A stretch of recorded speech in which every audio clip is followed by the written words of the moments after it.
Markey. You know, you say give us the intro, but Joshua Black and Thomas Marcus need no introduction. They need no intro. So, as I just said, not to be redundant, I'm here with Josh and Thomas. Do you go by Josh or Joshua? Do you like what do you like? You can call me Josh. Okay, Josh and Thomas. Josh. A lovely married couple here. And we were just talking about how we know each other. Now you went to the ATP, correct? No, we actually neither of us. Neither of you. So how do you know Heidi? So you know my sister. You say you don't know me, but you know my sister. Everybody knows my sister. She's a lamb. She's a doll. She's so sweet. I'm nothing like her. How do you know her? We went to the youth theater program. She was in the ATP. We went at the same year. I think she was a year behind me, but I was not in the ATP, but I did a few performances there. Okay. Nice. And how did you meet my illustrious co-host here? Through Carrie Ann. Through Carrie Ann. Yeah. Okay. So through the wife. All right. So how did you meet Carrie Ann? How are we all involved? This is great. I have known Carrie Ann since 2004. We were at Weber State together. She was in the theater program. I was not, but we were doing a music. We were in the Secret Garden together at Weber State. She was young Mary and I was Dickon. So all of our scenes were together. And we have been really good friends ever since. And we've just happened to sort of follow each other through life and finding our husbands and being in Utah or New York and back. And it's funny how our lives have been parallel. Nice. Okay. So tell me what the acting is like nowadays. What role theater plays in your life? Where is it at? And what journey have you been on? So you've been to New York, you've done the New York scene, and I want to hear all sorts of stuff, but we'll start there. I'm no longer an actor. The last show I did was what we did together. So we met in theater. We met at the Egyptian Theater in Park City. Hey, Tommy. So we are a showmance that's now 14 years on. There were actually many showmances in that cast, and a couple of us are still together. Oh, yeah. So, yeah. Showmantic. It was a very happy cast. Wait, sorry. What was the show? The Who's Tommy? What is that? Tommy. It's the Who. Oh, Pinball Wizard. Oh, yes. Gotcha. I work with the heathen. Psychedelic rock opera, especially if you watch the film version. You watch Anne Margaret roll around in baked beans. I'd pay to watch that. Okay, all right. So this is, you said, how many years ago? 14 years ago. 14 years ago. We met there, and then we were in Utah for a couple of years. Whoa! I hate to interrupt. So just want to but a pug was just brought into the scene. A pug has entered the scene. Like if we were writing this in stage directions, it'd be italicized, parentheses, pug enters the scene. The pug. Yeah, because he'll be up here and we'll be talking to him and it'll be. What's the pug's name? Hudson. Paltrow Marcus Black. The third. I did not choose the Paltrow. Okay, so I want the moment you met. Let's go back. Let's go back 14 years. The moment we met. And I'm talking about that electric, that singular, that scintillating moment. It was hot. Where you met. What did you think? Who met who? What was that? We were at callbacks for the show. It was actually down in Salt Lake, and I knew who he was because I'd seen a couple of his shows at the University of Utah, and I was 23 and just super happy and friendly to everyone, and a lot changes over the years. But you're a curmudgeon now. Goddamn. I'm right. I got in a decade in New York will do that to you. But I got in the elevator and I said, "Hi, how are you?" And he just turns and says, "Fine." And he puts in his headphones for the 1-story elevator ride to the basement. He phased you out. Yep. He thought I was playing mind games. I'd like to think mind games with "Hi, how are you?" Well, it's a callback, I don't know. I was ridiculously competitive for trying to stay in the zone. And hopefully I'm a little nicer these days. But we'll see as the interview ensues. I'll give you my take on it. But I have to tell you, I don't know what it says about me. That was pretty hot that he did that. So Oh, so you liked being rejected. You were like, ooh, shit. I was hard- like, still waters run deep, hard to get. yeah. And he was the last. We both ended up being cast. He was the last. I knew most of the cast, but he is the one person I did not know. And it was probably like 2 weeks into the rehearsal period. Like we just kept avoiding each other. Which when two gay men does that, it means that they want to, So Is that true? Is that true? Like you both try to play it cool Yeah, I think when it's there's true. secret desire? sometimes, yeah. Yeah. And I then think we actually met by being choreographed to be gay hookers in a street scene. Wait, okay. That's history. Oh yeah. Heroin. We mimed like shooting heroin I mean, and did a lot of grinding. This is so shirtless. romantic. it was Yeah. a really great way for parents to watch our first introduction. Exactly. This is Both of so our sets romantic. of parents had met us. They came to the show and saw us doing that to one another. Wait. So let me understand this. You first meet in the elevator. That's the initial moment. Hey, how are you, buddy? He's like, whatever. Fuck this guy. Headphones in. You're like, ooh, awkward. You don't talk for 2 weeks. Finally, you're put in a gay gigolo scene where you're choreographed and have to grind. Yep. That's it. Now, when did That's you a- start? That's That's in the called fortune a cookie. cute. But when did sparks start to fly? So you started talking, right? And how did that go? I I mean, I guess No. it was okay.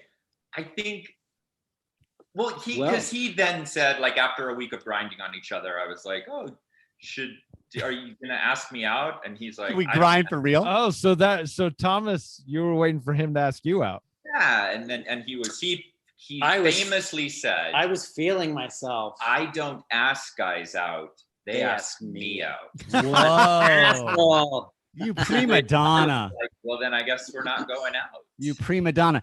Now, now, Thomas, why were you waiting for him to come to you? Are you not usually aggressive or making the first move? Or No, I don't know. It was, I don't know. that was a dynamic.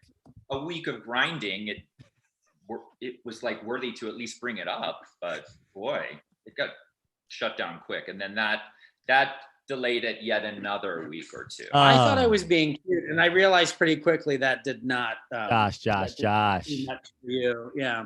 That's time you'll never get back. It could be 14 years in 1 week, man. Yeah, right. Shame on you. Okay. So a week goes by, then what happens? We had sex. Yeah. Well, eventually, I love Thomas's face. Thomas has this pause, looks back, looks to the left, looks to the right. No, okay. How do we get from like, I don't ask them out, they ask me out to sex? How do we Okay. get? It wasn't actually. There were some things in between that. I want the in between. So did Thomas. Give some foreplay. Okay, now it's my turn to not come across very well again. Do it. I never come across well. So Be yourself. we were carpooling True. at the time because we were driving up to Park City, and we got back down to Salt Lake. He was dropping me off at my car, which was in the Shopco parking lot in Sugar House for all of you Yes. former Shopco Yes. parking lot. Man, rest in Yes, rest in peace. No longer there. and he said, "So what are you doing for the rest of the night?" And I said, "Oh, nothing." You. Oh, that wasn't quite No. right. You said, I'm going back home I'm probably just to going back home. hang out with my parents. Did I say? Oh, did so unhot. Well, I? also not what it turned out to be. No, I didn't know at the time. We ended up at the same restaurant with different dates. Come on. Whoa, he lied to you? He played you? Okay. No, I did not. You lie. played him. Wait. No, because at the time that was the truth. But then when I got in my car, I called someone else that I was just kind of seeing casually and decided, well, I wanted you to ask me out, but I had already put my foot in my mouth and he knew in that moment he would never ask me out. He'd make me do it. But I just did. I said, what are you doing tonight? Oh, man. But you didn't say you want to go to dinner. That was more inference. To his credit, that's not Josh- like asking him. Josh was an Ah. actor at the time. He needed specificity. He needed I need- clarity. He needed action. Yep. Hmm. I- Okay. Okay, so Wait. And I end up there with my friend Anita, and we're sitting there, and I'm talking about, I've got this huge crush on this. I'm sitting there eating like my noodles, and I look up, and the hair comes in with a date. the coif with a body underneath it. I literally stopped, and I was like, this is unreal. You're never going to believe who just walked in. And she went, Josh.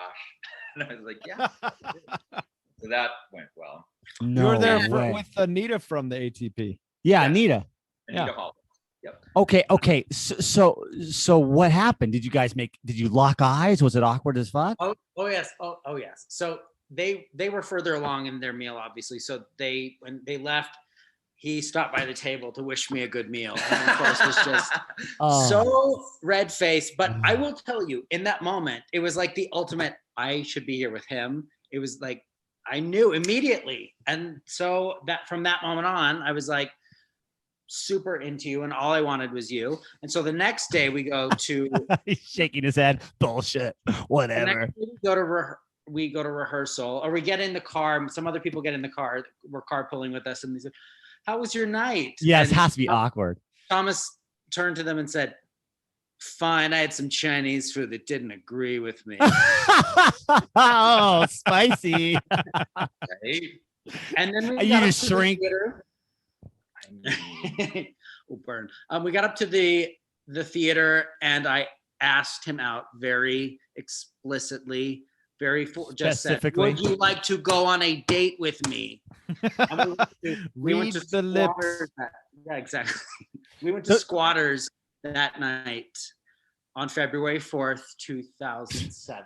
8:05 in the evening. To that day, well, to this day, that's one of our anniversaries. Yeah, Because yeah. For the first 6 years we were married, or we were together, we weren't married. And for the first couple, gay marriage wasn't even legal. So it was never even a thing we were thinking Right.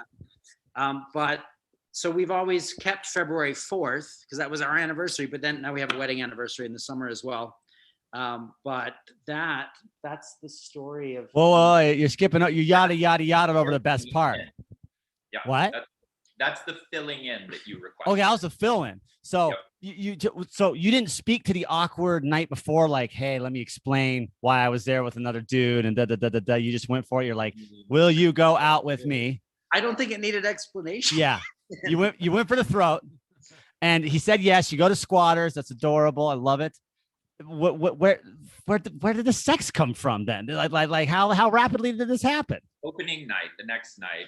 The My next mom night after your Squatters date? No, The next night. no, it We didn't. waited. It was a ways off from that. It was like 5 days. Oh, Okay, he waited naturally. Okay. 5 days, We I'm had sorry. it was romantic. We had sex on opening night.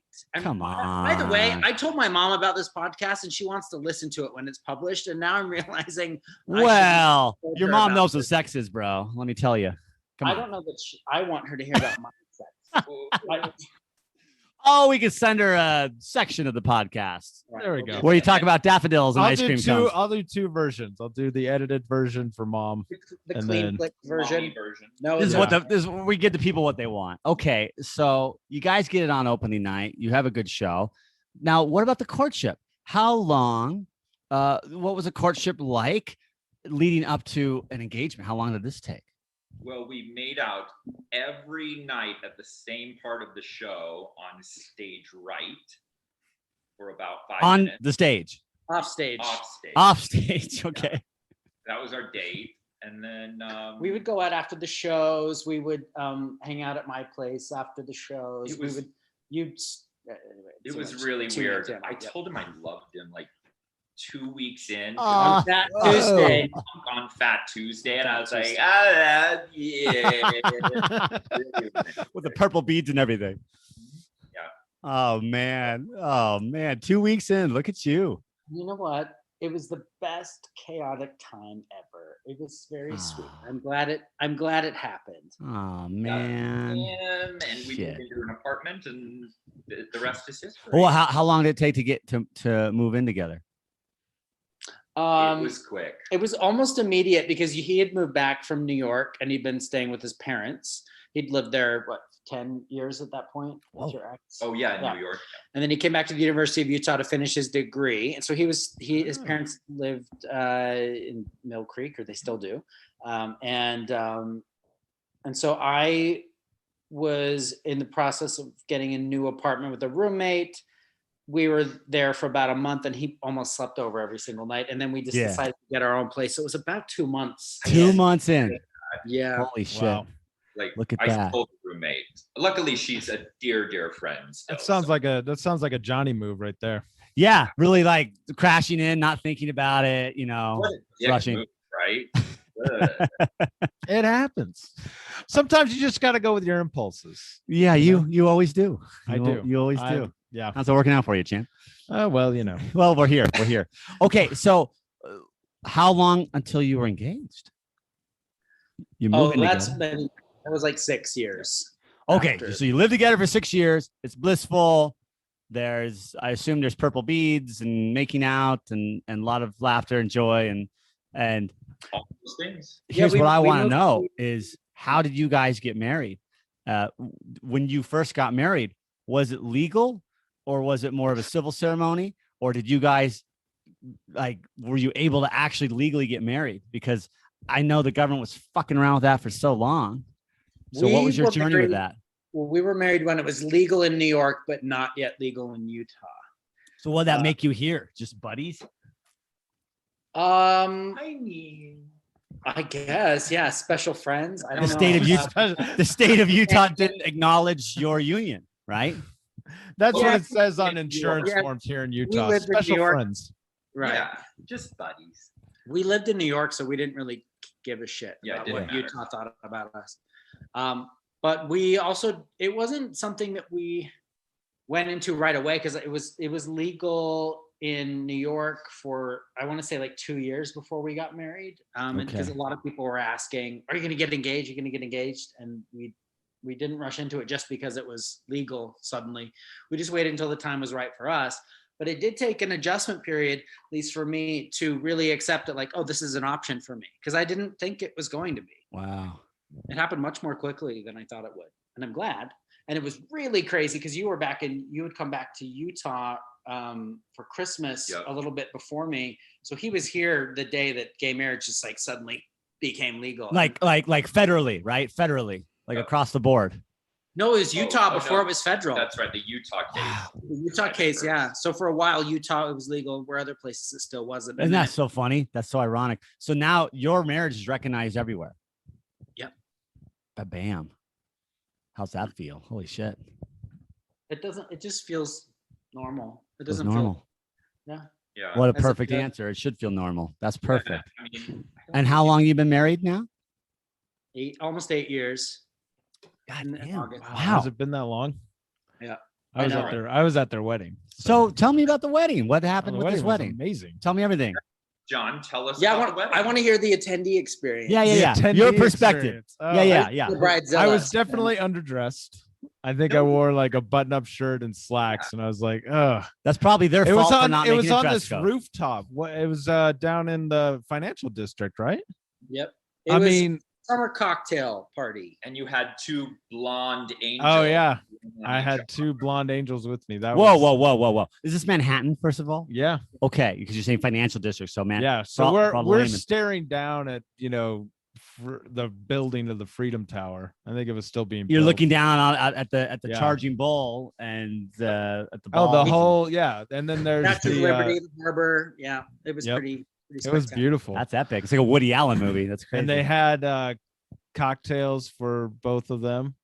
Yes. Specialty cocktails that I Mm. definitely dove into because I didn't have to drive. It's what one of was the cocktail? What do you remember? I was pinky in the air, fancy pants, and I had a Pim's cup.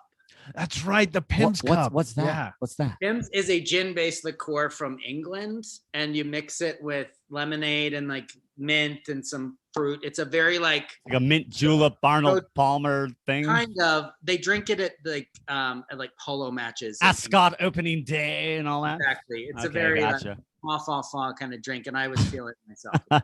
Look at you. It was a beautiful ceremony. And And then what- the wedding, the reception, listening to your parents, their speeches was Thomas, did you make the other cocktail? I had a Something blue collar, like a screwdriver or something? No, It a was a vodka. vodka Well, it was a lemonade. vodka lemonade with fresh thyme in it. I think. Damn, you guys Yeah. are classy. it was You a guys are very way classy. I feel uncomfortable. Wow. Yeah, Oh, you're not amazing. classy. No, I don't think anybody's ever I can't saddled you. spell classy. IE I- at the yeah. end. I don't know. It's with a K for You you. know what we're drinking tonight? Pub beer out of the can from Babs So, Blue Ribbon. Have you ever you had it? know. It's delicious. It's good. It's Thomas. It's delicious. Okay, so what else do you remember? So there was. Oh God. What were they wearing? It What were was they a wearing? beautiful day. You were both wearing gray suits, right? Ooh. You had a dark blue and I had a gray. Okay. Ooh. Yeah. And But God, it was a beautiful evening. it was gorgeous. It I was mean, well- watching the sunset and then yeah, the bay right there. I think, could we see the Statue of Liberty? I feel like we Oh, could. Yeah. man, this is epic. Oh God, it was gorgeous. It was amazing. I definitely felt like I was like, how did I get here with these two beautiful women and then this? Okay. beautiful Whoa. I want to hear about the two blonde angels. What's going on here? Well, it's Carrie Ann and her sister. Wow. Sisters, you dog you. I know, right? Don't tell Kyle. No. But I yeah, don't think God. she was with Kyle at the time, even was she? No, she was. They were together because they actually started dating maybe a month before Carrie Ann and I met. Okay. But Caitlin had come on her own to visit. Yeah, it was the last minute. Carrie Ann texted. She said, "Can my sister come to your wedding?" And I knew her because I did a play with her separately, and I'm like, absolutely. We were so excited that she could come last minute. Yeah. All right, switching gears here. So it sounds like you've been in a lot of plays, but you've hung up your guns. It seems like you've left it all behind. Why? What's going on? Well, you kind of. You're still in the business. Yeah, I'm in He's still in I'm in theater. I just, when we moved to New York in 2009, I never wanted to act. I didn't want that. I didn't want the constant auditioning. That wasn't a theater move to New York? Nope. No. It was New York. New York was the move Yeah. to move to New York. So I actually started working for Shutterstock, the tech startup Oh, at the wow. time. Now it's a big publicly traded company, and I was employee 40. So I worked there for 5.5 years. At the same time, I went to NYU and got a master's in arts administration. So I'm on the back end of theater. So I'm an arts administrator. The pain stable end. Damn. What do you do? What are you doing with yourself right now? What am I? What? What are you doing with yourself right now? I'm a director of marketing and communications for Salt Lake Acting Company. What? So, yeah, I am. How do I not know you? This is crazy. It's very impressive. I've been there for about 3 years. I worked there actually in my early 20s in the box office. Yeah, and sure. Slack was always a place that had a special place in my heart. And so when we found ourselves back in Utah, my boss at the time when I worked there, Cynthia Fleming, was the box office manager. Right. Now she is the executive artistic director. Mm-hmm. We had lunch and it just it turned into what it is. And it's been an amazing opportunity to come back and work at a place that means so much to me. So I love Salt Lake Acting Company. Tell me what's going on with them throughout Rona. It's been, well, one, we're all employed and staying employed, which has been amazing. Wow. And more than other arts organizations can say. I've been very busy. We've produced a short form digital content series called Slack Digital Shorts. And it's on our YouTube channel. They're just short comedic videos that were written by Utah artists. Yeah. Because the goals that we've had during the pandemic is to try to pay artists as much as we can when we can. So we've been doing, what did we do? Last fall, we partnered with a couple theaters across the nation and produced a play called American Dreams. Is that was an Edward amazing- Albee? No, it was a new work by a woman named Layla Buck.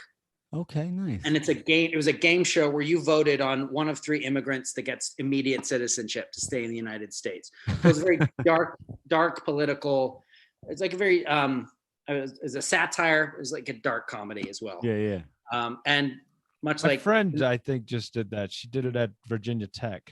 Oh, cool. Yeah. That may have been the same cast. I don't know. Maybe they. It was a touring like through Was the that? country. Yeah. Nice. Well, that may have been one of the schools that licensed it afterward. But Yeah. so we did that. That was the first time that Slack had ever done something like that. We presented every holiday season, we present a children's production. And this year, of course, we couldn't do it in person. Right. So we presented an archival recording of one of our old productions called Climbing with Tigers. It was pretty amazing. And now we're we're in the middle of a 3-part. It's a digital. So normally we have a new play reading series called the New Play Sounding Series that we present free in the theater. And we try to do one per regular production that we do. We try to also have a New Play Sounding Series production.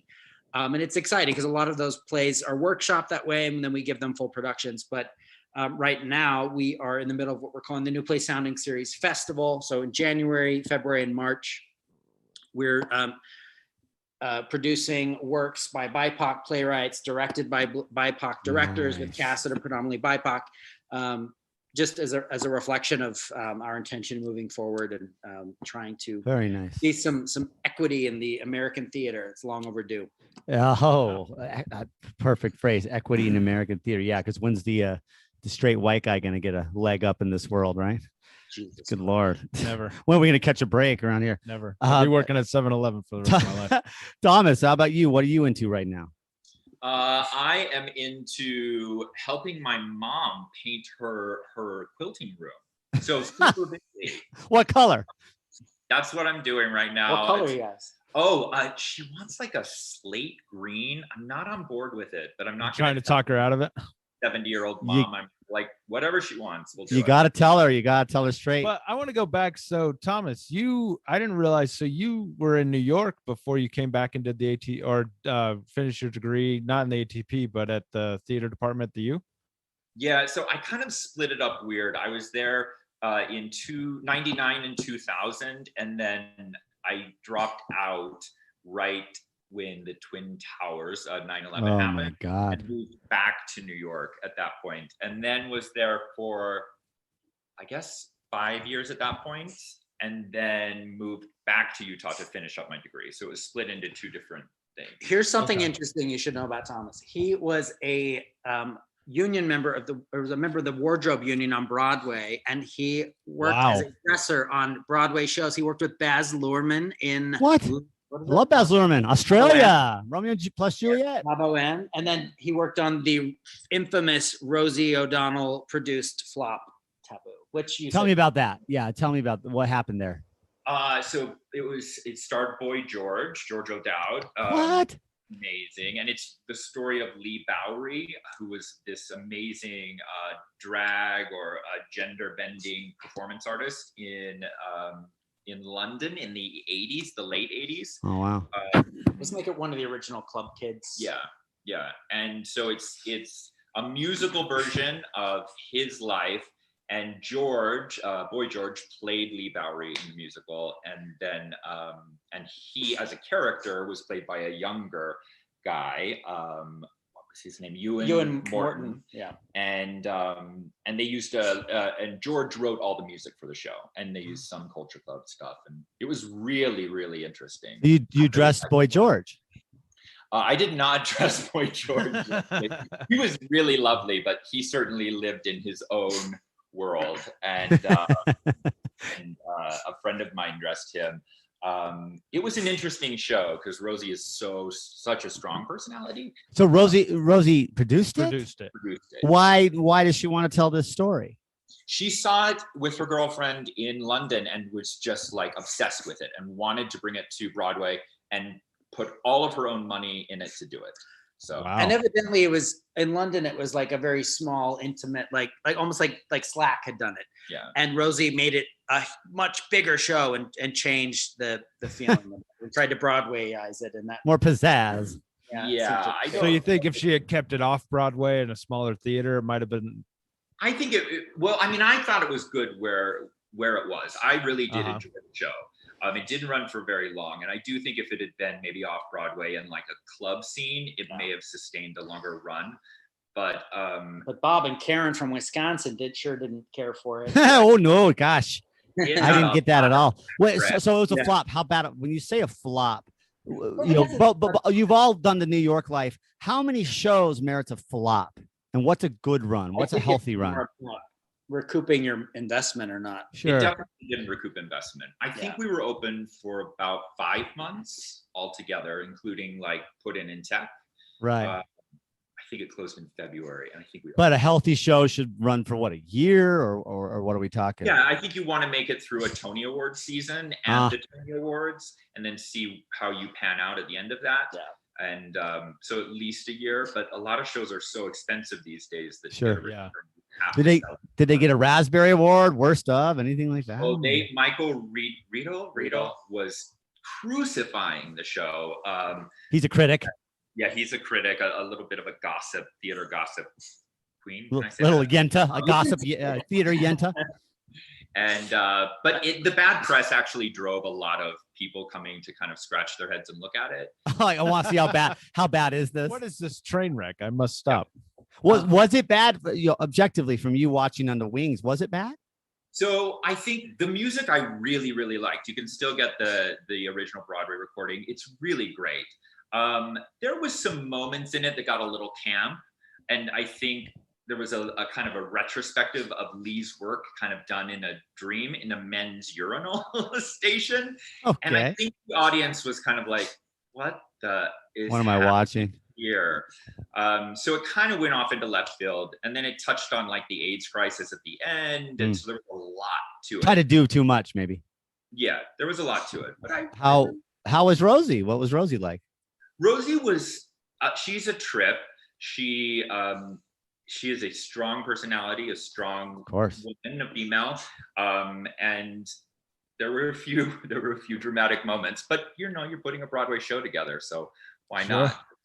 Would you like to tell us one of those dramatic moments? Well, she and everyone knows this because they wrote about it. She got in a pretty heated argument with Raul Esparza, who was playing one of the leads, who's a very passionate and talented, very super talented performer, but will butt heads pretty easily. And of course, Rosie, oh my, she picked up that God mic once and kind of interrupted his song and gave him a note, and that interrupted the song, in the middle of the song. It ended, and she was like, he was getting a note, and then Rosie, what was the note? What did she say?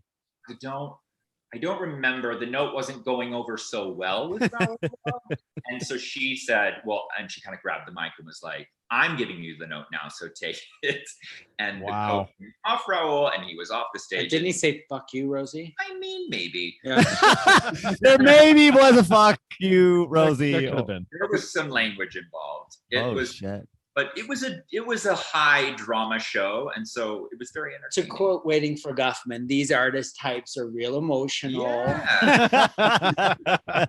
Waiting for so, Guffman. Thomas, did you go there originally? I mean, for just the New York experience? Were you looking to act? Yeah, what compelled you to make the first move? time before you came back? Man. Oh no. I actually I am I was a very dramatic person and hoping I'm turning a little bit of a corner. But I bought a one-way ticket when I was 18, didn't tell anyone, packed a bag and bought a ticket and just moved to New York because I felt like I needed to go there. And I knew, like, when I landed there, I was like, oh, this is it. This is it. And so that was what drove me there. And then I just kind of worked in the city and did, training and classes and all of that, and then really auditioned more once I moved back after graduating from the ATP, or not the ATP, but the U. Yeah. Interesting. So, shifting gears here, being in Utah, what's it like being a gay married couple? What's that like for you around here?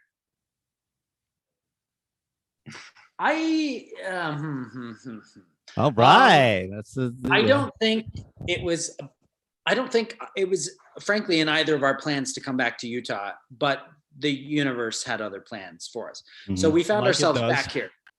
Yeah. And we found ourselves back here. We have a lot of coming from New York, it's so diverse and eclectic. And now you're here, so conservative. You blend right in probably in New York, but here, what's your experience? Well, I'll be shady and just say, I mean, most Mormon men look gay anyway. So. He said it. He went there. So I don't feel like I stand out. Although when I notice, when we're together, sometimes it's different. And we stayed with my parents up in North Ogden for a time.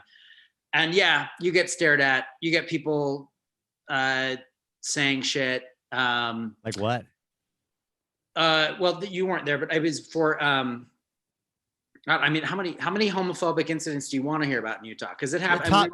Top 3 to 5. We were at like David Letterman style. We went to Lagoon last fall. That's an amusement park for our listeners.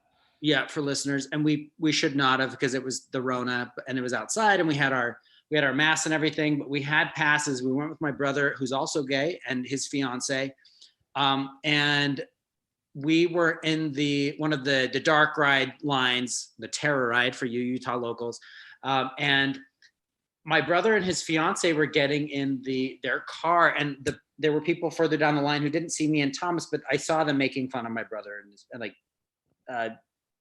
I could tell. You just know. You get a sense for these things. And we were getting in next, and I knew it was about to happen. And sometimes when I'm normally not confrontational, but when I am, I really am, and I see red and just like leave my body. And so what I did, he didn't know any of this was happening. We get in the cart, and you just pause there briefly, and I turned to him, even when our masks were still on, and I just grabbed him and started kissing him. And I turned to the people, and they flipped them off, and I said, "Go fuck yourselves." Nice. And then the ride started, and I was like, "You're like, what the hell was that?" I love that. And then Thomas is just like, "Bye." So Thomas isn't in this at all. He's just being grabbed and made out with. Yeah, it was. I did not have his consent. I grabbed him by the face. It was not a great move on my part. Powerful moment. It was like, whatever, for the cause. It was for the cause. Wow. Yeah. So it's things like you. that. Where you're just minding your own business and trying to live your life, and people can be assholes because they're so small-minded. And you do, but you know what? That's not exclusive to Utah. It does happen in certain areas here more than others. But yeah. So, what was the scariest experience you've ever had in that realm? Anything you were ever like, oof? Anything beyond just remarks or teasing or looks? Yeah. We were in Ireland, and shit.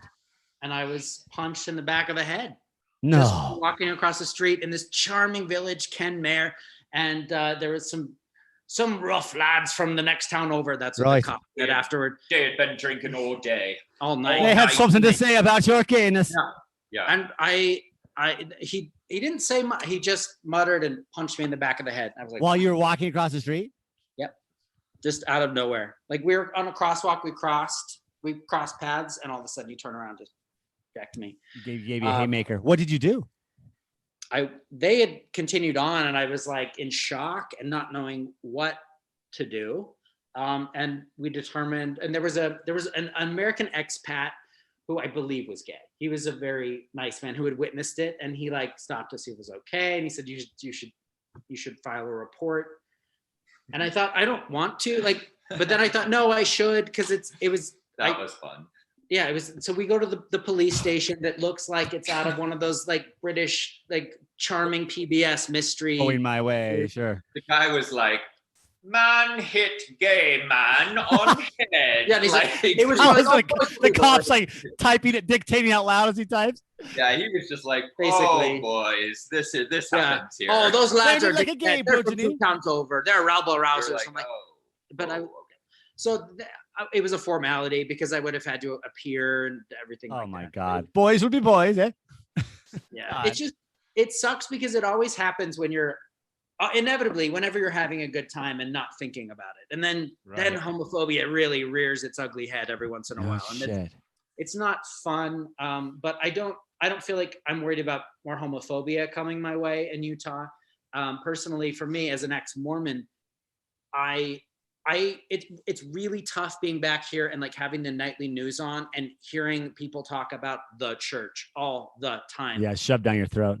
And as if like it's not a part of my daily life. I don't want it to be a part of my daily life. I chose to leave that after 19 years, and I don't want to devote any more of my time to it, whether it be being angry with the Mormon church or being around it. I get that we live in Utah, and that is what it is. But that's been the biggest adjustment for me being back in Utah. Tell me about your journey leaving the church. So, I've had some gay friends who, correct me if I'm wrong, but the Mormon church, that's like excommunication land, right? like if you're gay, it's like, oh, this is a moral failing. Tell your bishop. If you don't fly right, you're excommunicated. You're out. It's a very So sort of damning I think culture, right? used to be more so, to my knowledge, and I'm not up to date on the latest. Sure. You don't read the weekly newsletter.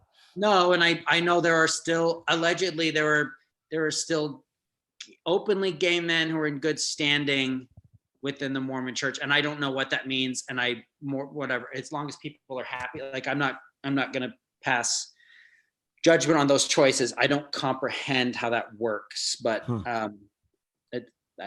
it's tough though, especially growing up coming of age in my teens in the 90s. I lived up in Eden, Utah at the time for 6 years in my adolescence. By the lake, Eden, by the Pine View Reservoir. Yep. Right by Snow Basin Resort. I lived on the road up to Powder Mountain. Get the hell out of here! Wow. Yeah, above the golf course, Wolf Creek. It was a beautiful place, but a very conservative place. Junior high, Snowcrest Junior High. Let's hear it for Snowcrest. No, Snowcrest Junior High was the worst 2 years of my life, and that school can literally go fuck itself. But you heard it here and now, Snowcrest. Breaking. How do you feel? Fuck you, Skyhawks. Go fuck yourself, Skyhawks. That's a cool mascot, but fuck you, Skyhawks. That was their cheer when they first opened, and then they changed it because it just didn't. The kids were like, "Oh, fuck you, Skyhawks." No, more specifically, fuck some of the people at Scott. Yeah. Okay. Yeah, I'm fine. What happened? Junior people are jerks in junior high. Yeah. High sucks. Yeah, true. It's bad for everyone. It's really yes, it is for a gay kid who likes drama in a town that doesn't have like any. There were hardly any people to be around. And first of all, when did you know you were gay? Without a doubt, how early? I don't. When did you know you were straight? I don't know. Oh. This isn't about me. Jason's an early bloomer. He probably knew when he was 5. Well, I mean, how long did you carry that around? I mean, did you keep that a secret? And like, there you are in elementary school, middle school, high school. You're like, holy shit. Well, I don't see myself around here anywhere. I got to keep this under wraps. I think like for a lot of people, it's when you start to hit puberty, you start to develop sexual feelings. And I thought that was Jason at 5. You what? At 5? 5, Jason. I told you that in confidence. Hey. We're all friends here. So middle school, obviously that's a thing. And it's a bad scene up there. It's a bad scene. You just fucking Skyhawks. Sometimes you make efforts to try to fit in order to become invisible, and you just struggle to find yourself and your people. And that took literally 2 years of hell, and then waiting till I get to high school, which was then a larger pool of people and a more formalized drama program that I really threw myself into. Yeah. And that was that. And like for so many kids, like the arts are literally a lifesaver. And absolutely a haven. Yeah. How did you come out? Well, like other people, it's done for them by their parents finding their internet search history. Oh God. So I came out when I was 20 and then went back in the closet for a year. And went to some therapy to try to de-gay myself, and just ended up doing more psychological damage. And then finally, when I was 21, I had just graduated from Weber State. I was still living with my parents. By then they were in Pleasant View. And I was doing plays down in Salt Lake. And I remember my mom calling me. She had found more gay porn on the search history. And I just finally said, you know what? I'm gay. And when I could finally just affirm it to her and not leave it as I'm struggling with my sexuality or don't know who I am. I think that my parents they've had their own journey. They've been incredibly supportive and they're very loving, and we have unconditional love in our family. And I'm very lucky for that. But it's been a journey. Yeah. But from that moment on, like my parents accepted me for who I was. And it took a little bit more time for that, because of course it's all done in phases. Like my dad said, well, I just don't want to ever meet anyone you're dating, whatever. And like fast forwarded. Oh, come on. I mean, he's amazing. He's also he's now marched in more gay pride parades than I have. and he holds a sign that says "Proud Dad." And yeah, man. He's a support, and he evolved as well.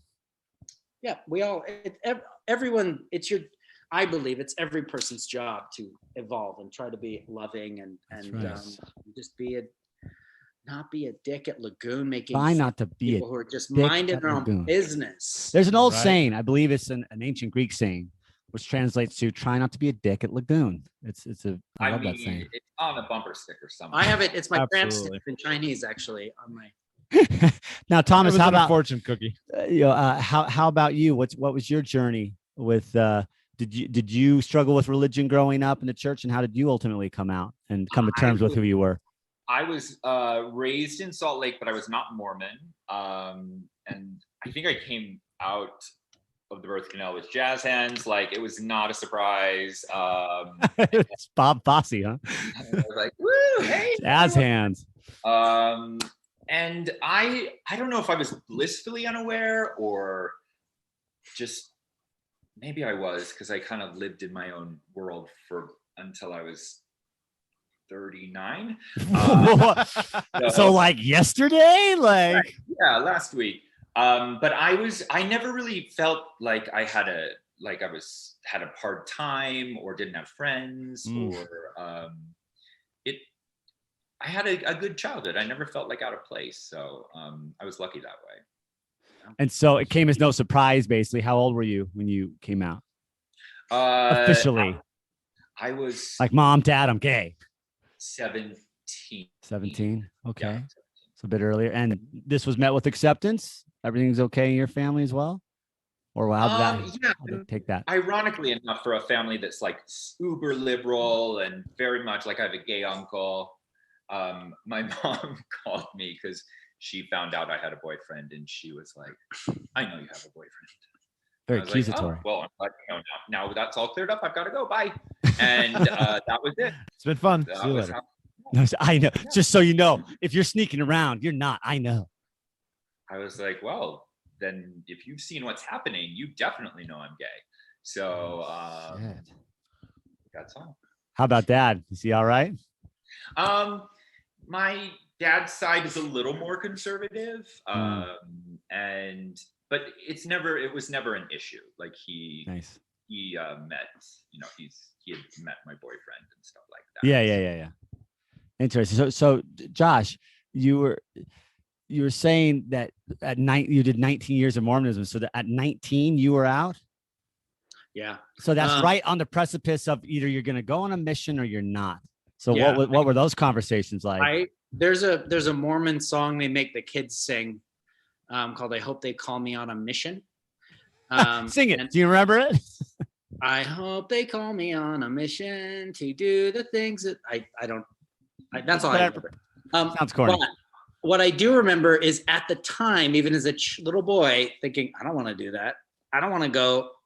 So I'm someone who I don't like being told what to do. It's been a problem. I've rolled my eyes at teachers when I was like in first grade, and like they'd keep me after school. I mean, it's. I have a huge problem with authority. I totally get you. Yeah, I'm like, I have a problem when someone like demands respect instead of earns it. But yeah. What was I saying? I can't remember. You were saying, I don't want to go on a mission. What? I didn't want to go on a mission. Yeah, I didn't want to go on a mission, and I just always marched to the beat of my own drum. Like I started doing community theater. I lived in Billings, Montana for 8 years as a kid, and I started doing community theater there, second grade, like second through sixth grade, and I don't know. And I just I was friends with kids in high school. I got to go be in the local high school production of Bye Bye Birdie because they needed someone to play the little brother. So I was like hanging out with high school kids, and in like fifth grade. And so I don't know. It never gelled with me. It just never felt right. It wasn't along the things that I was naturally interested in. I really struggled at 12. They separate the boys and girls into their respective tracks at church, and then you're expected to go to your weekly activity, young men's, I think that's what they called it. I don't know, enrichment night or something like that. And which always inevitably was everyone playing basketball. And I'm not athletic in any way, shape, or form. And I spent so many years of my youth like feeling guilty for that. And it's really liberating as an adult to be like, nope, I don't like that. Fuck you, Skyhawk Sports Ball. Right? Skyhawks. There's nothing more terrifying to a middle-aged gay kid than shirts and skins, boys. Shirts and skins. Is that what I was, a middle-aged gay kid? No, I mean, because I have to say, but like Middle-aged like, gay kid. Yeah. Yeah. Oh, man. So, well, here in Utah, I mean, where is your comfort level? So, I mean, do you guys, for example, do you show PDA, public displays of affection? Are you comfortable holding hands, What that means? kissing in public? Where's that at around here? I would say, if from my perspective, it is very much has been dialed back since moving from New York. Dialed back. Yeah. I love doing it too when I know someone is like giving a dirty look, because it's your way of being like, it's your way of asserting your power in yourself in that moment, and showing them like, I'm gonna go even further and I'm gonna kiss him. And but we've also been together for 14 years, so we're not like not all over each other anyway. We don't want to. Yeah, like we're an old PDA is like, no. Yeah. And also, we're never out in public because there's a goddamn pandemic right now. Yeah, right. We have what would it be? A PDA, ADA apartment. Oh yeah. Yeah, I don't know. Apartment. Wow. Affection. Yeah. What is your everyday life like right now? So, affection. are you're both stuck inside, or what's your everyday life like right now? How are you working? I work from home, but sometimes I can go into the theater. But there's like a few places as depressing as a shuttered theater. I'll tell you that, with it's been sitting there for a year. Oh my God. I enjoy being at home with this little pug snoring behind me all day. Oh, pug. Doing a couple hours of Zoom, and every day with different colleagues. Just trying to stay productive, because I like to be super busy. We, over the last year, one of the bigger things for us was for historically, he hates movies and I love movies. You hate movies? What's the matter with you? Pretty broad. He hates movies. You hated. Well, you. What hated. movie do you hate the most? Ooh. I don't know. What movie do you hate the least? Which would make it your favorite movie? What would be your favorite movie? My favorite movie is The Color Purple. Oh, Whoopi. My brother was just watching that. Whoopi's debut. Okay. So good in it. So good. And she should have won the Oscar. Wow. We started an online film club with a couple of friends, and we are actually going through, I believe there are 94 Best Actress Oscar winners, and we're going through them all. And we are now, I think, like 60 in. So we're almost, we see the light at the end of the tunnel, but we watch 4 films every 2 weeks and then meet and discuss. And we have a March Madness style bracket, and we're pitching against each other, and we're whittling it down to the ultimate Best actress. Yeah. Who do you think it's going to be? So your favorite thus far? Marion Cotillard for La Vie en Rose is pretty damn. Oh wow, Edith Piaf. Okay, absolutely. Cher make it through for Moonstruck? I think Cher's because that would be. I Cher for Moonstruck and Barbara Streisand. I love Moonstruck. Sure. Like, what is this? Of course we're. And Sharon Stone from Basic Instinct. Yep. I don't think she won. No. I think she got the shaft that year. Got the raspberry. I'll keep this guy around. She got the raspberry that year. Holy shit! So I love that. I love it. Wait, so why don't you like movies, Thomas? What's He going on? loves them now. Okay, that's the thing. Is I was like, that's a really broad stroke there to paint. It's I used to get annoyed. I used to get annoyed a lot. So going into movie theaters and having people talking and rattling their candy would just drive me crazy. And then I got to the point where I was like, calm down, dude. Go see a movie. And now that's where I'm at. And we missed the Broadway in Salt Lake, the local art house cinema. Oh yeah, so much. Yeah. in the tower. And the tower. The Film Society did actually one of our friends in the movie club works with the Film Society, Marcy Collette. Shout out to Marcy if she listens to this, which we'll tell her to. We love her. And but you know, I think a love of movies has really even blossomed more this year because you've also now. But I've always loved old movies, but we're seeing a lot of old movies I haven't seen. You're getting an education, a lot of classic movies, and it feels like we're doing something kind of productive. And we were able to do Sundances here, which was all online, and it was so much fun. We watched 7 films. It was good. The opening night film, which we never would have been able to see otherwise. We loved the online experience because it stripped all of the pretense of Sundance away. And it was just about the art and the filmmakers. Not the privilege, but the art. Yeah. Nice. I like. What's your favorite film Of all time? of all time, buddy? So the honest answer is the film I've seen more than any other, and that would be Walt Disney's Sleeping Beauty. Nice. It's not. It is just something I've been obsessed with since I was 2 years old. I love you. I walked with you once upon a dream. Exactly. I love you. The look in your eyes is so familiar. Oh, Man. You're what do we call the Sleeping Beauty stands? You're a sleeper. I don't know. You're a. What are your guys' favorite? Yeah, what are your favorite movies besides Basic Instinct? I'm a sleeper. Besides Basic Instinct. Okay, so after Basic Instinct, let's talk about Jason's film. Oh, come on. Oh no, this is great. You guys are gonna love this. What? Get out of here. Why you set me up? That's what I do. I can That's give you what I do. I can give you. I set you up. If you want my top 5, I can give you my top 5. Is that? Yeah, give the top 5, and then we'll talk a little bit more about Jason's. Number 1 of all time, Braveheart. Number 2, Dances with Wolves. Okay. Number 3, Jeremiah Johnson. Number 4, You see a pattern forming here, right? Number 4, Cool Hand Luke. Number 5, Butch Cassidy and the Sundance Kid. All good. Love it. Okay. There you go.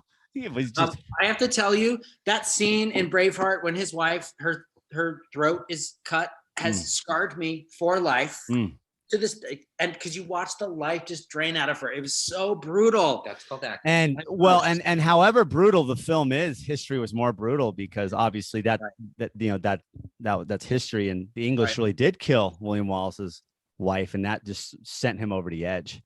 And enacted the whole freedom fight that he started. So I saw it when I was 9 when it first came out in '95, and it just moved me to no end. And it's been the most influential film in my life. So yeah, it's powerful. He likes to make fun of me for my Mel Gibson fanship, but hey, we all have our. He is a huge Mel fan. He calls him Mel.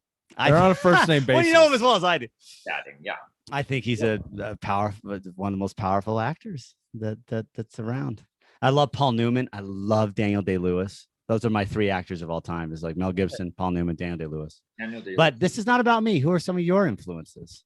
John, your favorite movie, John? My favorite movie. That's a tough one, man. Come on. I had a top 5. You have a top 5. I just have a top 10. I can keep going, but come on. God, I don't know. It comes and goes. I get these weird obsessions. I have OCD really bad, where I'll watch a movie over and over and over again, and then I won't watch it for years. What was the recent one you binged? What's the recent one that I binged? God, I can't remember. I've actually been binging more TV shows lately. Yeah. The one I'm TV binging. Yeah. The one I'm binging right now is Veep, because I think Julia Louis-Dreyfus is brilliant. She's amazing. But one of the ones that I will say this: a very influential movie for me is Unforgiven. Oh, Only because it was the first movie because I used to go to movies all the times when I was a kid.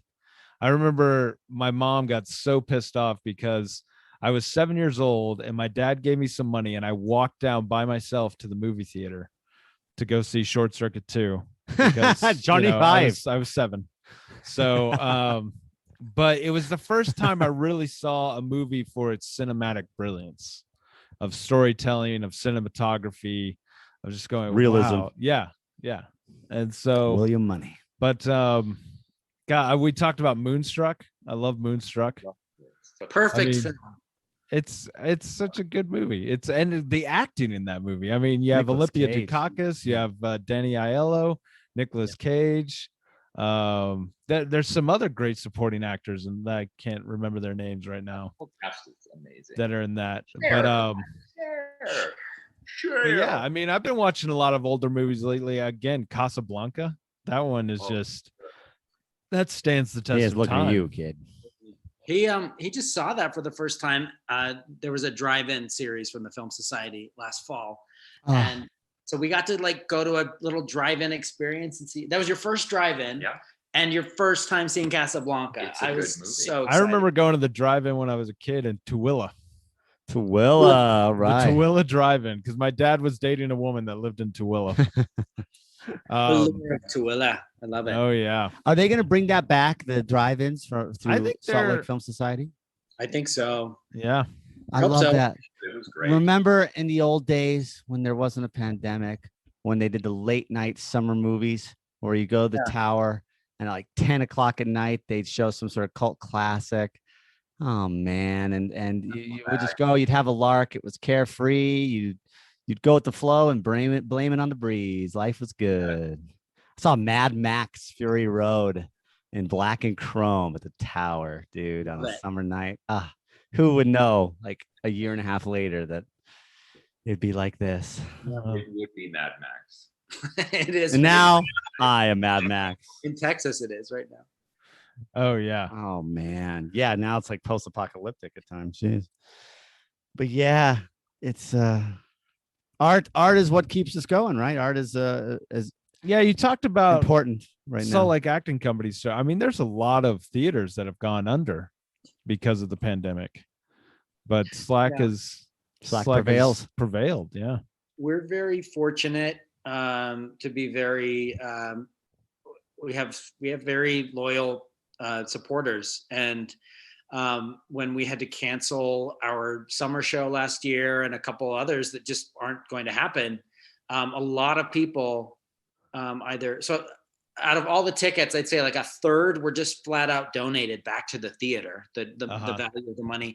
A third were turned into gift certificates, so we kept the money, we'll give them the service, and then a third wanted refunds. But it was really, I have to give my boss a lot of credit because she just like she took charge and she kept us all really busy, especially during last summer before we had all sort of slipped into this rhythm of this pandemic, and everything felt like the month of June felt eternal last year. And it meant a lot to be like put to work, and we were calling all of our subscribers, all the staff members. We all downloaded this phone app to our phone. So we were calling through the Slack phone system from our homes, from our cell phones, and checking on our patrons and talking to them about like, do they need anything? We were in Ogden at the time. We drove a Slack subscriber up toilet paper because he didn't have toilet paper. Thomas and I drove it up and left. That's awesome. Customer service. So do you think, I mean, you were talking a little bit earlier about the digital shorts that Slack was doing. And I've had this conversation with other friends that are, still in deep in theater, and how, streaming services, you think they're going to change the landscape of theater, and that's kind of here to stay, as every theater will be doing something like that even after the pandemic's over? I think it knocks down a really important barrier, and that's like accessibility and like the breaks down the privilege that you sort of referenced when we were talking about Sundance. Yeah. Is that we were able to watch the original London cast of David Bowie's Lazarus That was really the other a month or two ago, because they had recorded it, and we paid £20 and we watched it. And it was, I mean, it was amazing. We wouldn't have been able to see it otherwise. And there are just certain limitations that people can't always get to the theater. And if we want to make that art accessible, then now, in order to stay afloat, a lot of people are finally acquiring these technical skills. And I don't think that it's going to fully go away. I think we're going to move forward with a bit of a hybrid when we can. And God forbid there's ever another pandemic. But, you know, I think the theater will be. Well, I was working with a friend of ours, Laja. Her and her husband have the Laja Martin dance company. And she was doing a live stream of a dance performance with a 3-camera setup, and the guy had the switchboard and everything. And it just dawned on me that, you know, going to more of a cinematic take, whether it's filming, you know, a last dress rehearsal or doing one show just for filming, that just seems like a way to go, to be able to present that, you know, even after the show's over, or like you said, accessibility. You know, you get a great show going in here at Slack that might get some national recognition, and obviously people are going to hear about it. What would be a way to watch that and to film it in, you know, not just the one camera in the back getting the wide angle view, but in a more cinematic, you know, with more cinematic technique. Right. You think that's something that theaters or Slack might be looking at doing later on? Well, we announced that. So we're hoping, when we announced this season that we're doing right now, we had hoped, and this was our intention at the time, was to have a hybrid, because even when the vaccines started, like, some people will just not feel comfortable going back into public spaces and being crammed into a theater. And so we wanted to give everyone an option. You can watch it from home, or you can be here live if you feel comfortable. But there's just so many variables. We don't know what to guarantee. Mm-hmm. But we were going to partner with the Davie Foundation, which is named after David Fetzer, who is a local actor who tragically passed away. He worked a lot at Slack. He was heavily involved in the film community, and there's a foundation his family's established in his name, and they help burgeoning filmmakers. So we were going to partner with them. We still will, if we can, to help bring that cinematic angle, because it's a different, you can't just present. We did present an archival recording of our children's show because we had no other choice, but we still, that production relied heavily, Climbing with Tigers, relied heavily on projections. And luckily we took those actual projections and sort of created like a hybrid animated, it almost felt like a Nick Jr. show. Okay. That then also interspliced with the actual footage, but we were able to heighten that recording. So you do have to take that into account. So for some theaters, that is a barrier for entry, because that costs money, and but I think it's an obstacle that a lot of people are looking at. It's also been a nice way to help actors during this time, and artists, because when you present a film of a professional production, you're paying those actors a weekly wage for as long as it's streaming. Right. And when we record our upcoming show, which will be done all from their homes, because we still can't have them on a stage to film. Right. But they'll be paid for the rehearsals as well as this. They'll record it once, and then we'll play it for several weeks. That's been a big problem too with the unions, right? SAG and Equity. I finally got to a place where they're granting contracts, and it's getting a little. They're figuring it out. Yeah, it took a while, but they're helping people get to work, I believe. I'm also in the marketing side, so I'm not in the day-to-day talks about that, so I can't really speak to well, that. you're pretty up to snuff, I'd say. Yeah, this is crazy. Unfortunately, you know, art is the first thing on a chopping block in a situation like this, and the last thing to come back. Yep. That's the first thing that went. I remember, you know, plays got shut down, things didn't open, shows didn't open, no more movie theaters. Then it was sports, right? Then it's like, oh, NFL, NHL, NBA. Then it was the NBA. We had one preview of our play that we were set to debut on March 11th of last year, we stayed after, and I did the photo call. So we have all these gorgeous photos of this play, and I got out of that photo call and saw the headline that that jazz player had tested positive. Rudy Gobert got it. Yeah, the French guy.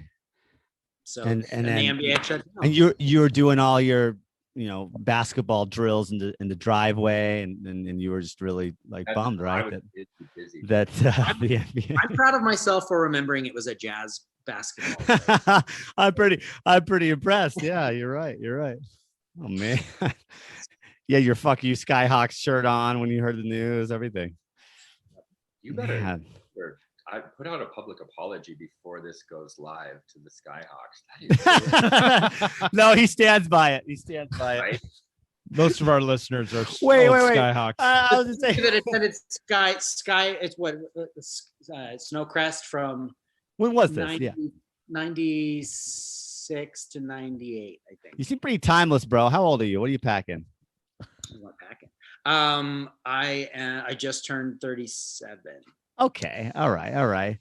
So yeah, this is, anyone nowadays will be like, what the hell? But so we can say, fuck you, Skyhawks, from those age range, those year ranges. Yeah. Where were you born? Where was I born? Yeah. Where exactly were you born? At LDS Hospital in the Avenues in Salt Lake City. And raised in Eden. No, so I lived in Salt Lake till I was 4. Then I lived in Billings, Montana for 8 years. And then I moved to Eden. Okay. For 6 years, then North Ogden for a couple of years, then Salt Lake for a couple of years. Damn. Where I met him, then New York. Yeah. So. And then you, Thomas, you were born in Salt Lake? Born in Salt Lake, yeah. Exactly where? Exactly in East Mill Creek. Okay. So, St. Mark's Hospital, yes. And grew up in what neighborhood? In East Mill Creek, right by around Skyline Olympus area. Mean streets, man. Where'd you go to junior high? Did you go to Evergreen? Snobby. No, Wasatch. Look at you. And high school. Where'd you go to high school? My mom's Evergreen.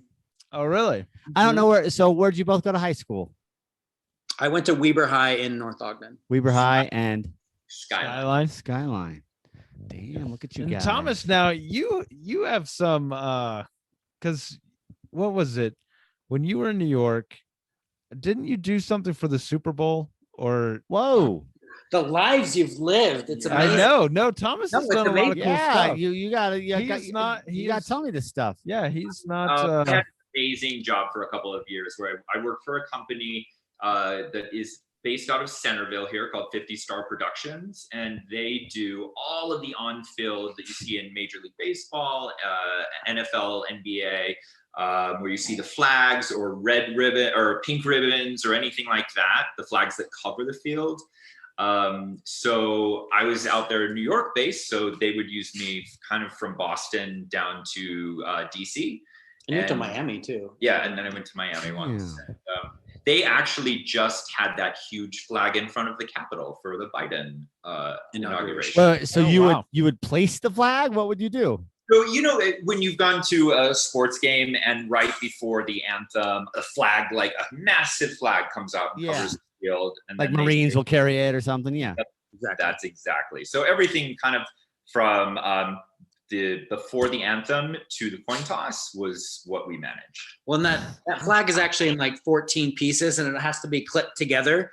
And all of those military personnel or breast cancer survivors or whoever they're honoring that night, that they give them the tickets and they get to come out on the field and do that. I did this with them the very first time. That's how I know this. So you were on the field? I did it with him the first time. Yeah. And he stayed on and kept doing it. Because he was so good at it, but I was really bad at bossing troops or like servicemen around or I was like, what?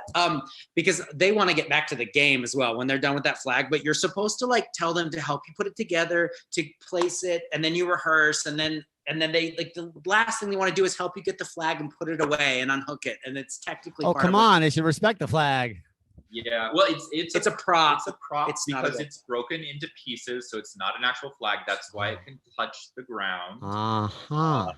Yeah, and famously, it does need to be snapped together correctly. Otherwise, it doesn't go on the field, and that. Well, the stripes wouldn't be aligned; it'd be a disaster. Oh, I forgot. Yeah, it was a disaster. It was a disaster. So you did I stress. So you've Super Bowled. You've been in the Not the Super Bowl. NFL. I've done the what's the All-Stars game for Major League Baseball, and then just different. A lot of Giants and Jets games. Giants. That's so Okay, cool. that's what it was. That's what I was thinking. Oh, you did the Eagles game too. Yeah. Yeah. The Eagles a lot. Would you say that's the coolest job you've ever had? I mean, it was a really fun job, and to be like in the coin toss with Peyton Manning, like right there, while it was a really, and I'm a huge New York Giants fan, so it was amazing. That was the year, also like around the time they won the Super Bowl too. So they were. Oh yeah. Man, are you more of a sport? Madonna was the halftime show. I remember that. I remember that video of him somewhere when the moment the Giants won. Him screaming at the television saying, "God loves me, the Giants and Madonna, and they won. Fuck you!" Hey, no, I remember I was actually with Lauren Bradley and her family watching that Giants game and just thinking there's no way they're gonna beat the Patriots. And then when they did, just thinking there is a God. Yep. This is proof that there's a God. Do you remember what year that was? 2012. Was that 2012 or 2013? I should know. And you Because well, no, I think 2012 was the second one that they won. They didn't, Because it would have been 08. It would have been like 08 or it was Brooklyn, and we moved there in 2011. So it's definitely the first one. The first time they won had to have been was the 86. What's that? There was one in 86. Man, you guys. Well, no, I you're mean a sports when guy. the Giants beat the Patriots that That first time, that had to have been 07 or 08, I think, or 08, I think. I only know because I track things by my college experiences. So I know I was in the ATP at the time. And I also track it by other things, but you know, I won't. It makes sense and keeps things straight We up all there. have our That's own right. sense. That's right. So we don't want to take up too much more of your time, but before we wrap up, what advice do you guys have to couples out there? I want, look, you've been together a long time, been together 14 years. That's some longevity. That's a sustainability. You clearly know what you guys are doing. So what's your advice to couples out there? I actually just gave a friend some advice in their relationship, and I won't talk about their relationship, obviously, but I did say that love and life are not a straight line, and there's no blueprint, especially when we entered our relationship where like marriage wasn't a possibility. And so you just sort of decide, and even like having our own wedding, like we got to decide our own traditions and what we were going to do. There wasn't really like a bride and groom side and like this party does this and this does that. I mean, we got to make up our own rules. And I think especially in this lovely state where there seems to be a very homogenized way of living, you have to carve your own path and make room for mistakes. We've had, I don't want to end on this. Like we don't have a perfect relationship. No one does who's been together 14 years. And we're in like the happiest place I think we've ever been, but we've had to work like hell for it. So be kind to yourself and your partner. And I would say, to remember to keep your eyes open to everything around you, not just become so insular that you're focusing on your own experience. To remember that to remember that it is about the relationship itself, but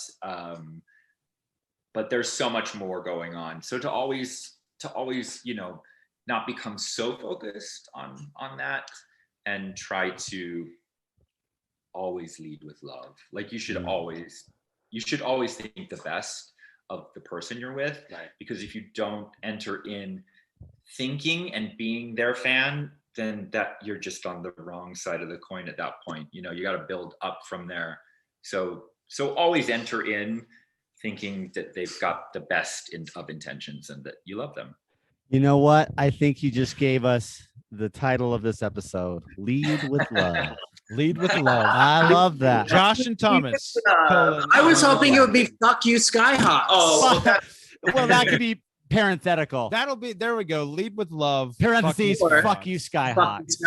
Yeah. Do it like Whatever. this. No, and maybe, and then on ellipses, always delete your search history.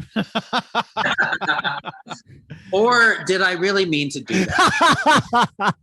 I was Maybe I free. left it behind on purpose. Maybe I even left it on the screen. I'm I sure. wanted you to know. Search history, it was right up there. Well, Josh and Thomas, I'm so stoked that you guys would take some time and talk with us. Thanks for having us. We're You're a honored. charming couple. You're a charming couple. Carrie Ann wanted me to tell you how much she loves you. And Now, thank you so much for everything you're- you've ever done. Look at that. That's a sweeping thank you. But you're great guys. You're good looking guys, and you're a lot of fun to talk to. Much prettier than us. Oh God, look at them. Yeah. Look at them. They're gorgeous. We're schlubs. I'm Jesus. Don't look at me. I'm hideous. I'm No, a goblin. Don't look at but no, seriously, thank you. And you just go off and lead with love, and we will lead with our best intentions. Yeah. Yeah. That's we're on the road to hell. We're One paving episode at a time, baby. one episode at a time with good intentions and the road to hell. We'll see you there. All right. Thanks, fellas. Hey, thanks a lot, guys. Peace Appreciate out. it. Bye.